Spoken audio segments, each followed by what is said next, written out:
bahkan bisa dibilang broker forex paling lengkap metode depositnya di Indonesia.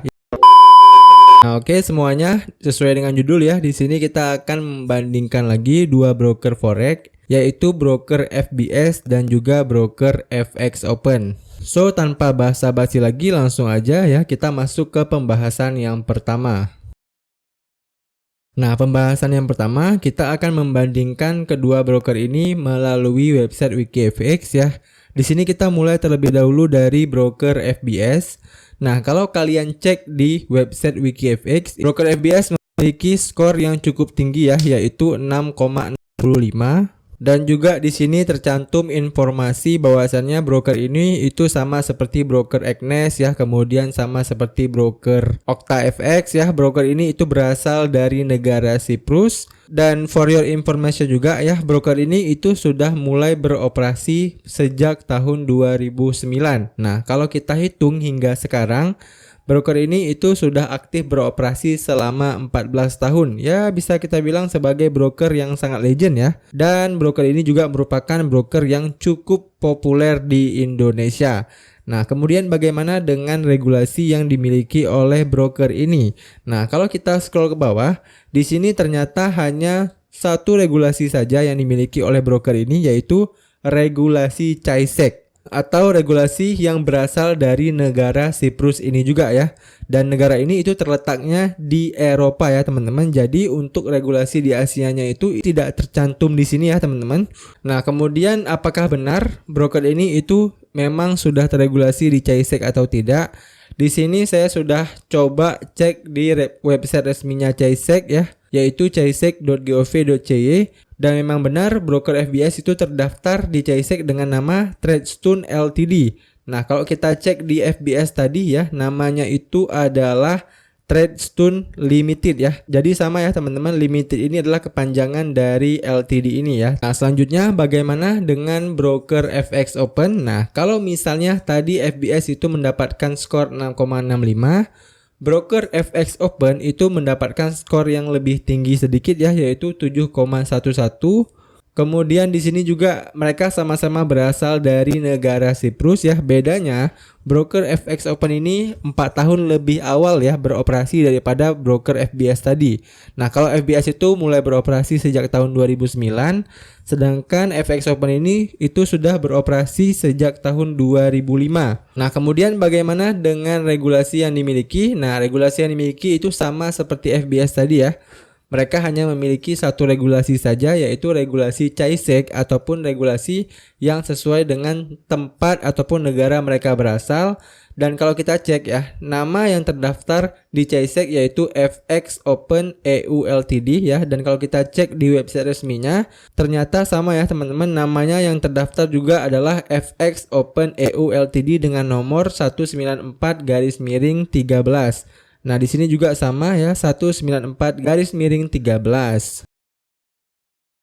Nah, selanjutnya di sini untuk pembahasan yang kedua, kita akan membandingkan kedua broker ini melalui jenis-jenis akun apa aja yang disediakan oleh mereka ya. Di sini kita akan mulai terlebih dahulu dari jenis-jenis akun yang disediakan oleh broker FBS. Nah, oke, di sini saya sudah berada di halaman perbandingan akun yang ada di broker FBS. Nah, kalau kalian perhatikan di sini ada banyak sekali akun yang disediakan oleh broker FBS ya, mulai dari akun standar, akun Sen, akun Pro, ECN, Crypto, Zero Split, dan juga ada akun mikro ya. Jadi di samping ada akun Sen, mereka juga memiliki akun mikro. Dan kemudian kalau kita cek di bagian deskripsinya ini ditentukan langsung sama mereka ya, kira-kira apakah ini cocok untuk kalian atau enggak. Nah, misalnya akun standar ini adalah pilihan ideal untuk trader dari semua level yang mencari ketentuan optimal ya. Jadi ini bisa digunakan oleh semua level. Kemudian yang akun Sen ini akun beresiko rendah ya, untuk trading volume kecil dan menguji strategi. Nah, buat teman-teman yang modalnya masih minim ya dan masih sangat baru terjun ke dunia trading forex ya, kalian bisa menggunakan akun Sen terlebih dahulu untuk berlatih kemampuan trading kalian ya. Kemudian ada akun Pro, sesuai dengan namanya Pro ya, berarti untuk profesional ataupun orang-orang yang udah advance. Kemudian di sini ada akun ECN. Nah, akun ECN ini adalah untuk teman-teman yang memang mau melakukan order dalam jumlah besar ya, atau bisa kita bilang SCN ini akun-akun yang tidak memiliki split ya, ataupun splitnya itu rendah tapi dikenakan komisi. Kemudian untuk akun kripto, nah berarti sesuai namanya ya, di sini kita bisa trading kripto. Lalu juga ada zero split ya. Ini sesuai namanya ya. Jadi splitnya itu zero tapi juga kena komisi sama seperti akun SCN tadi. Lalu di sini juga ada akun mikro dan kemudian di bawahnya juga ada tingkat keahliannya ya, seperti yang udah saya bahas tadi. Misalnya akun standar ini cocoknya buat teman-teman yang masih pemula, menengah dan mahir. Jadi bisa digunakan oleh semua kalangan.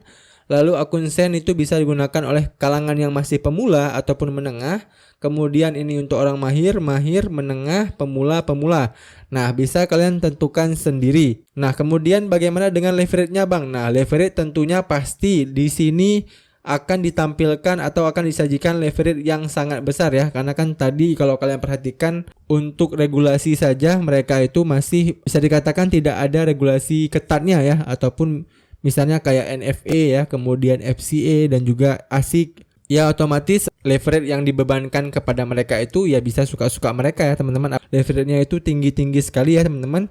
Tapi saran saya ya maksimal kalian pakai aja 1:500 ya teman-teman. Jangan menggunakan leverage yang terlalu besar. Kemudian di sini juga mengklaim ya kecepatan eksekusi mereka itu mulai dari 0,02 detik ya semuanya. Lalu untuk spread, nah untuk spread ini kalian bisa lihat sendiri ya. Untuk split di akun standarnya ini itu sebenarnya nggak mulai dari 0,5 ya teman-teman. Rata-rata ya menurut pengalaman saya pribadi rata-rata itu mulai dari 1,3 pips split di akun standar mereka. Jadi ini cuman klaim mereka doang ya. Mereka bilang mengambang dari 0,5 pips, tapi pada kenyataannya kalau kalian lihat ya setiap waktu di MT4 itu rata-rata spread mereka itu jarang di bawah 1 pip ya teman-teman, untuk khusus untuk akun standarnya. Kemudian untuk akun sennya ini mengambang ya dari 1 pip. Nah ini sesuai. Lalu untuk akun pro-nya ini saya belum pernah pakai ya, 0,3 poin. Kemudian untuk yang akun EZN ini mengambang dari minus 1 pip ya. Ya seperti yang saya bilang ya teman-teman, ini adalah akun EZN which is nanti akan dikenakan komisi ya, walaupun spreadnya itu cukup kecil. Kemudian ada akun kripto. Nah akun kripto ini mulai dari 3 pip ya teman-teman. Jadi memang kalau kalian mau trading di kripto itu ya komisinya pasti cukup besar ya.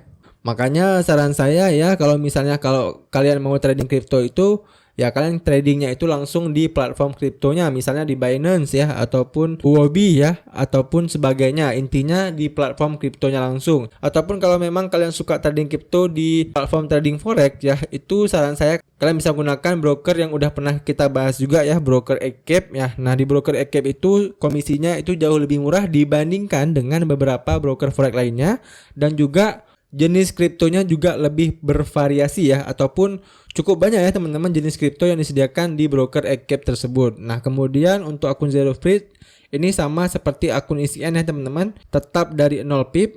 Kalau misalnya akun ECN itu menggunakan floating spread ya, sementara di akun zero ini itu menggunakan fixed spread ya teman-teman. Jadi dia tetap akan memulai dari 0 pips ya.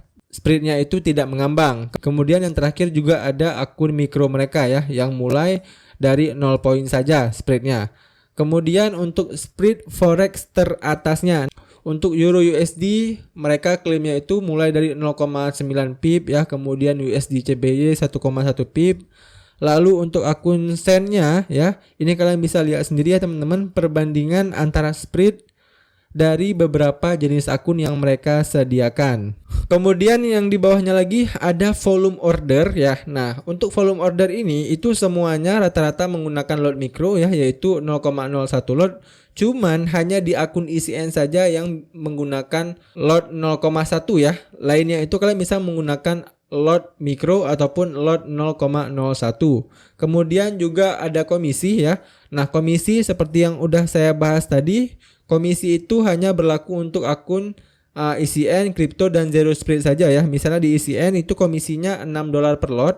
Kemudian untuk kripto komisinya adalah 0,05% untuk membuka atau menutup posisi, dan untuk akun zero spread ya, kenapa kok bisa komisinya $20 per lot? Atau bisa dibilang komisinya cukup besar karena di sini spreadnya itu menggunakan fixed spread ya. Jadi spreadnya itu tidak akan mengambang ya teman-teman. Jadi setiap kali kalian open posisi maka tidak ada spreadnya. Nah itulah bagusnya menggunakan akun zero spread mereka. Jadi kalian nggak akan pernah bermasalah ya teman-teman dengan spread yang mereka kenakan ini. Oke, itu dia pembahasan tentang komisi dari broker FBS. Kemudian bagaimana dengan minimum depositnya bang? Nah untuk minimum deposit itu rata-rata $1 saja, kecuali di akun pro itu minimal harus $1.000 ya, baru kalian bisa mendapatkan akun pro. Kemudian untuk jenis instrumen, nah kalian bisa lihat sendiri di sini jenis instrumennya. Di akun standar ya, akun Sen dan akun pro itu kalian bisa menggunakan semua instrumennya. Kemudian untuk akun ICN kalian hanya bisa menggunakan mata uang forex. Lalu untuk akun kripto ya berarti akun-akun kripto doang ya. Kemudian akun zero spread dan akun mikro itu kalian hanya bisa menggunakan mata uang forex dan juga logam ya. Nah, kemudian di sini untuk platform trading yang bisa kalian gunakan itu ada beberapa ya teman-teman. Secara keseluruhan ada 3 yang bisa kalian gunakan, yaitu ada MT4, MT5 dan FBS Trader. Tapi di masing-masing account itu terbatas ya. Misalnya di akun Sen ini kalian hanya bisa menggunakan MT4 dan MT5 saja. Kalian nggak bisa menggunakan FBS Trader. Kemudian kalau misalnya kalian pakai akun SCN mereka, nah ini kalian cuma bisa pakai MT4 doang. Kalian belum bisa menggunakan MT5 dan juga FBS Trader. Nah begitu juga dengan akun Zero Spread dan juga akun Mikro. Nah kemudian yang terakhir paling saya mau informasikan ya tentang free swap ataupun akun Islami yang diberikan oleh FBS ini. Saya udah tanya ke live support mereka dan mereka bilang bahwa FBS ini memang menyediakan fitur free swap kepada seluruh klien Indonesia tanpa harus menggunakan KTP Muslim ya, dan juga yang penting adalah tanpa ada batas harian. Nah jadi cukup bagus ya teman-teman free swap yang diberikan oleh broker FBS ini. Dan juga yang paling penting yang harus saya ingatkan adalah kalau misalnya kalian menemukan broker yang memberikan fasilitas free swap ya tanpa batas harian dan juga tanpa ada syarat neko-neko seperti itu, nah itu biasanya biaya swap ya yang seharusnya kalian bayar itu nantinya akan ditambahkan kepada komisi kalian ya. Jadi sebenarnya sama aja ya teman-teman antara kalian bayar swap dengan kalian nggak bayar swap ya. Jadi kalau misalnya broker itu ada fasilitas free swapnya, itu biasanya komisi yang harusnya kalian bayar ke swap itu nanti akan dimasukkan ke komisi trading kalian sendiri. Ya, jadi intinya sama aja ya teman-teman. Mau ada swap atau enggak ya sama aja, komisinya tetap kalian yang bayar. Nah oke, selanjutnya kita akan membandingkan akun-akun yang dimiliki oleh broker FX Open. Nah kalian bisa lihat sendiri ya, di sini ada 4 akun yang dimiliki oleh broker FX Open, yaitu akun SCN, STP, Kripto, dan Mikro. Nah, jadi di sini akun Mikro mereka ini itu ternyata adalah akun Sen ya teman-teman. Saya udah tanya tadi ke customer support mereka ya, dan ternyata benar ya akun Mikronya ini itu menggunakan satuan Sen. Nah, kita mulai terlebih dahulu dari ini ya teman-teman, dari minimum deposit yang bisa kita gunakan untuk mulai bertransaksi di broker ini ya. Nah, kalau misalnya kalian ingin menggunakan akun ICN mereka ya, untuk minimum depositnya itu yang paling besar ya teman-teman, yaitu $100. Kemudian untuk akun standarnya itu cuma minimal $10 saja. Akun kripto minimal $10. Kemudian untuk akun mikro ataupun akun Sen mereka itu minimal dari $1 saja. Ya sesuai dengan namanya ya teman-teman. Kemudian untuk balance maksimum ya, ini tanpa batasan, sementara untuk akun mikro itu maksimal adalah $3.000. Kemudian untuk spread, nah ini kalau misalnya untuk akun ICN mereka itu rata-rata floatingnya mulai dari 0,3 pips ya teman-teman. Kenapa bisa sangat rendah? Karena akun ICN ini itu menerapkan komisi ya. Kemudian untuk akun STP itu rata-rata mulai dari 1,2 pips. Kemudian untuk akun kripto ini rata-rata mulai dari 3 pips lebih ya teman-teman. Lalu untuk akun mikro mereka ini juga menggunakan floating spread ya teman-teman. Kemudian untuk komisi ya, ini saya rasa ada kesalahan ya teman-teman, karena setahu saya komisinya itu cuma $4 per lot ya teman-teman. Kemudian untuk akun STP ini tidak ada komisi. Lalu untuk akun kripto mereka adalah 0,5% dari volume trading satu putaran. Lalu untuk akun Mikro ini juga tidak ada komisinya ya. Nah kemudian untuk record dan slippage ya, untuk record untuk akun ini itu tidak ada record ya, tidak ada record, dan untuk akun Mikro itu ada recordnya. Kemudian untuk slippage itu mereka untuk akun SCN, STP dan SCN itu ada slippage-nya ya. Dan sedangkan untuk akun mikro itu tidak ada slippage-nya. Nah, ini adalah klaim dari mereka ya teman-teman. Kemudian untuk besaran transaksi minimum itu rata-rata menggunakan 0,01 lot ataupun lot mikro. Kemudian untuk leverage ya, itu rata-rata leverage-nya cukup besar ya, sampai 1:500, 1:500 juga, dan akun mikro menggunakan 1:500 juga. Kemudian juga di bagian akun Islami, mereka itu sama seperti broker FBS ya teman-teman, menyediakan free swap khusus tanpa batas harian, tapi bedanya free swap-nya ini hanya diberikan kepada orang-orang yang berKTP Muslim. Ya, kalau tadi FBS itu mereka memberikan free swap itu kepada negara-negara Muslim ya, walaupun kalian tidak memiliki KTP Muslim, tapi kalau misalnya kalian tinggal di Indonesia, itu kalian tetap bisa menikmati free swap. Sedangkan kalau di sini itu kalian harus memiliki KTP Muslim baru bisa mengupgrade akun kalian ke akun Islami ya. Kemudian untuk instrumennya di sini kalian bisa lihat sendiri ya teman-teman. Nah, oke, untuk pembahasan selanjutnya di sini kita akan membahas metode deposit apa aja yang disediakan oleh broker FBS dan juga broker FX Open. Nah, kita mulai terlebih dahulu dari broker FBS ya. Nah, di sini saya sudah berada di menu deposit mereka ya, dan ini adalah menu deposit yang ada di website fbsindonesiabroker.com-nya ya. Jadi bukan di website fbs.com, tapi ini adalah website resmi mereka yang khusus untuk negara Indonesia saja. So, tentunya untuk metode depositnya juga pasti disesuaikan dengan metode deposit yang mendukung nasabah-nasabah yang ada di Indonesia ya, misalnya menggunakan Bank BCA, virtual account, QRIS, Mandiri, BNI, Sinarmas ya, Dana, USDT, Bank Sahabat, Sampurna, bahkan udah ada juga ya teman-teman. Kemudian CIMB Niaga, Maybank, VasaPay ya, kemudian Visa Option 1, Perfect Money, ERC, Permata Bank. Nah, pokoknya kalau misalnya untuk metode deposit ya, FBS ini juara lah ya teman-teman. Di sini kalian bisa menggunakan metode deposit apapun ya. Bahkan di sini juga ada QRIS khususnya ya, misalnya QRIS GoPay, QRIS ShopeePay, dan setahu saya cuman di FBS saja yang seperti ini ya teman-teman. Biasanya QRIS itu kan QRIS umum seperti ini doang ya. Ini kan QRIS umum. Ini bahkan disediakan QRIS khusus kayak QRIS GoPay ya, QRIS ShopeePay seperti ini. Bahkan bisa dibilang broker forex paling lengkap metode depositnya di Indonesia. Nah, oke, di sini kita sudah berada di metode deposit apa aja yang bisa kita gunakan untuk melakukan deposit di broker FX Open. Nah, seperti yang kalian lihat sendiri di sini ada berbagai macam metode deposit juga yang disediakan oleh broker FX Open ya, misalnya kartu debit, instant bank transfer ya, bisa juga melalui transfer IB ya, web money, VasaPay, Cash, bisa juga melalui kripto, kemudian kartu prepaid ya. Berbeda dengan broker FBS tadi, kita bisa menggunakan banyak opsi ya. Di sini saran saya untuk melakukan deposit dan WD-nya itu kalian bisa menggunakan yang instant bank transfer aja ya. Coba kita klik. Nah, setelah kita klik maka akan langsung muncul seperti ini ya, tambah dana via transfer bank instan Indonesia. Kemudian kalian klik berikutnya. Nah, kemudian kalian tinggal masukkan berapa dana yang mau kalian top up ya dalam rupiah. Nah, di sini coba kita contohkan depositkan sebesar 15 juta ya. Kemudian di sini ada keterangan biaya yaitu 3,2% atau minimal Rp2.500 untuk pembayaran di IDR. Nah, komisinya minimal adalah 3,2% atau minimalnya itu Rp2.500. Kemudian kita klik aja tambah dana. Nah, kemudian kalian tinggal pilih aja kalian mau melalui apa ya. Nah, di sini saran saya kalian pakai yang Bank VA aja ya, ataupun virtual account. Di sini kita contohkan menggunakan Bank Mandiri ya, kemudian kita klik OK.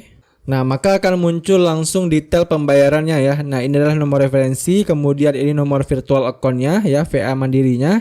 Kemudian jumlah yang harus kalian transfer adalah 15 juta rupiah. Lalu kalau misalnya kalian bingung nih, Bang, gimana cara pembayarannya? Nah, kalian bisa langsung scroll aja ke bawah di sini ya. Misalnya kalian mau transfer melalui ATM Mandiri, berarti caranya seperti ini. Ataupun misalnya, Bang, saya mau transfer melalui aplikasi GoPay saya. Ya, berarti caranya seperti ini. Nah, cukup simpel ya, teman-teman. Oke, untuk pembahasan yang terakhir di sini kita akan membandingkan kelebihan dan kekurangan dari kedua broker ini ya. Di sini kita akan mulai terlebih dahulu membahas kelebihan yang dimiliki oleh broker FBS. Nah, kita mulai ya langsung. Nah, untuk kelebihan pertama, broker FBS adalah mereka memiliki free swap yang udah saya bahas tadi ya, dimana tidak ada batas harian dan juga untuk mendapatkan free swap ini itu tidak harus menggunakan KTP Muslim. Jadi kalau kalian berdomisili di Indonesia, itu kalian bisa langsung menggunakan fasilitas free swap dari broker FBS ini. Nah, kemudian kelebihan selanjutnya dari broker ini itu adalah CS-nya menurut saya pribadi itu 9/10 ya. Hampir bisa dibilang mendekati broker XM yang udah saya bahas sebelumnya yang skornya itu mencapai 10/10. Jadi CS-nya ini selalu menjawab pertanyaan kita itu tanpa artikel dan didukung juga Sabtu Minggu itu mereka ternyata nggak libur teman-teman ya. Jadi CS-nya itu bisa dibilang kerjanya itu full ya, dan mereka menguasai materi dari broker ini sehingga ketika kita bertanya dan mereka menjawab pertanyaan kita itu kita nggak menunggu lama ya teman-teman. Begitu kita chat nih ya, kita butuh bantuan apa, mereka langsung balas gitu ya. Jadi sepersekian detik mereka langsung balas. Itu artinya mereka sangat menguasai bahan tentang broker mereka ini ya. Menurut saya CS-nya ini cukup bagus ya. Kemudian kelebihan selanjutnya dari broker FBS adalah metode depositnya lengkap ya. Ini nggak perlu kita bahas lagi. Bahkan tadi saya sempat bilang bahwasannya broker FBS ini adalah broker dengan metode deposit paling lengkap di Indonesia ya. Walaupun dia broker luar, tapi jika dibandingkan dengan broker lokal pun, broker dia ini lebih lengkap lagi ya teman-teman. Kemudian kelebihan yang keempat dari broker FBS adalah broker ini itu WD-nya cukup cepat ya. Jadi kalau kalian pilih salah satu tadi, misalnya kalian menggunakan ShopeePay ya, ataupun Dana, ataupun virtual account apalah ya teman-teman ya. Hampir sama dengan Agnes ya, WD-nya itu dalam hitungan menit itu akan langsung masuk ke akun kalian ya teman-teman. Kemudian kelebihan dari broker FBS juga adalah broker ini itu ada akun SEN-nya. Kita juga udah sempat bahas tadi ya teman-teman, ada banyak sekali akun yang disediakan oleh broker ini. Salah satunya juga adalah akun SEN mereka. Oke, itu adalah beberapa kelebihan dari broker FBS. Selanjutnya, di sini kita akan membahas kekurangan dari broker FBS. Nah, yang pertama adalah tentunya sering slippage ya. Nggak hanya saya aja yang alami ya teman-teman, tapi juga beberapa teman dan juga saya lihat di beberapa review ya di website-website ternama yang membahas tentang forex, mereka juga mengeluhkan hal yang sama ya, bahwasanya broker ini itu sangat sering sekali terjadi slippage ya, dan slippage yang terjadi itu adalah slippage yang merugikan trader ataupun merugikan nasabahnya seperti kita. Nah, ini menurut saya adalah kekurangan yang memang biasanya terjadi itu di broker-broker yang tidak memiliki regulasi yang ketat ya. Nah, kemudian kekurangan selanjutnya dari broker FBS adalah komisinya yang lebih mahal menurut saya ya, walaupun lebih mahalnya sedikit. Tapi kalau misalnya kita bandingkan dengan broker FX Open ya, itu rata-rata komisinya itu cuman 3,5 sampai 4 dolar saja ya. Sedangkan di FBS ini itu rata-rata komisinya itu 6 ya, 6,5, bahkan ada yang 7 dolar per lot ya teman-teman.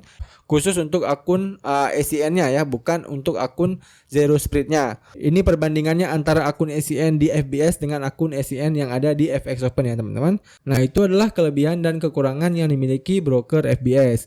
Kemudian bagaimana dengan kekurangan dan kelebihan yang dimiliki oleh broker FX Open? Nah, kita lihat langsung aja ya di FX Open. Nah, yang pertama, dia juga memiliki akun SEN ya. Walaupun tadi tertulis itu adalah akun mikro, tapi secara perhitungan itu adalah akun SEN ya teman-teman. Jadi mereka itu menggunakan satu lotnya itu sama dengan 1000 units ya, ataupun 1000 US dollar, dan juga di sana ada lot mikronya yaitu lot 0,01 lot ya. Nah, kemudian kelebihan yang kedua dari broker FX Open adalah CS-nya menurut saya pribadi ya, itu nggak jauh beda dengan CS FBS ya teman-teman. Mereka selalu menjawab pertanyaan kita itu dengan cepat ya, dan mereka juga memberikan customer support yang bisa berbahasa Indonesia ya. Tapi kekurangannya sedikit ya. Kenapa di sini nilainya 8? Kenapa di FBS itu 9?